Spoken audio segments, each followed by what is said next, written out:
सरकार द्वारा 2020 में शुरू किया गया एक महत्वपूर्ण पहल जिसका उद्देश्य देश की आर्थिक, तकनीकी और सामाजिक रूप से स्वावलंबी बनाना है। इसका मूल मंत्र है लोकल के लिए वोकल बनो, यानी देश में बने उत्पादों को अपनाना और बढ़ावा देना। इस योजना के तहत विभिन्न क्षेत्र जैसे कृषि, उपयोग, स्वास्थ्य, शिक्षा, रक्षा और तकनीकी में अभिनिर्भरता को प्रोत्साहन दिया जा रहा है। सरकार ने सूक्ष्म, लघु और मध्यम उद्योगों (एमएसएमई) को विशेष सहायता प्रदान की है ताकि वे स्थानीय स्तर पर उत्पादन बढ़ा सकें और रोजगार के अवसर पर पैदा हो। इसका लक्ष्य विदेशी निर्भरता को घटाकर मेक इन इंडिया को बढ़ावा देना है।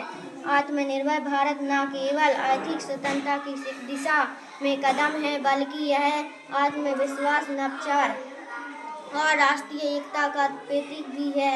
इससे भारत विश्व मंच पर मजबूत और स्वाभिमानी राष्ट्र के रूप में उभर रहा है। आत्मनिर्भर भारत से जुड़ी समस्याओं के कारण कई स्तरों पर देखे जा सकते हैं। सबसे पहले भारत में छोटे और मध्यम उद्योग (एमएसएमई) को पर्याप्त पूंजी, तकनीकी संसाधन और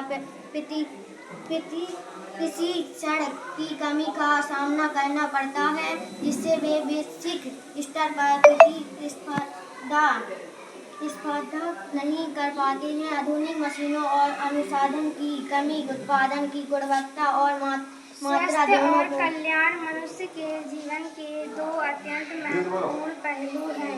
स्वास्थ्य का अर्थ केवल रोगों की अनुपस्थिति नहीं है, बल्कि शारीरिक, मानसिक और सामाजिक रूप से पूर्ण रूप से स्वस्थ होना है। जब व्यक्ति का शरीर तंदुरुस्त, मन शांत और विचार सकारात्मक होते हैं तथा उसे सच्चा स्वस्थ कहा जा सकता है। एक स्वस्थ व्यक्ति न केवल स्वयं के लिए उपयोगी होता है, बल्कि समाज और राष्ट्र की प्रगति में भी योगदान देता है। कल्याण का अर्थ है संपूर्ण सुख, शांति और संतुलन की स्थिति। इसमें व्यक्ति का शारीरिक, मानसिक, सामाजिक और आध्यात्मिक विकास शामिल होता है। कल्याण तभी संभव है जब व्यक्ति का स्वास्थ्य अच्छा हो, वह मानसिक रूप से प्रसन्न रहे और समाज में सहयोग तथा सौहार्द का वातावरण बना रहे। इस प्रकार स्वास्थ्य और कल्याण एक दूसरे के पूरक हैं। स्वस्थ व्यक्ति ही सच्चे अर्थों में कल्याण जीवन जी सकता है। स्वास्थ्य और कल्याण से जुड़ी समस्याओं के कारण मनुष्य रूप से बदलती जीवन शैली और सामाजिक परिस्थितियों से जुड़े हैं। आज का मानव तेजी से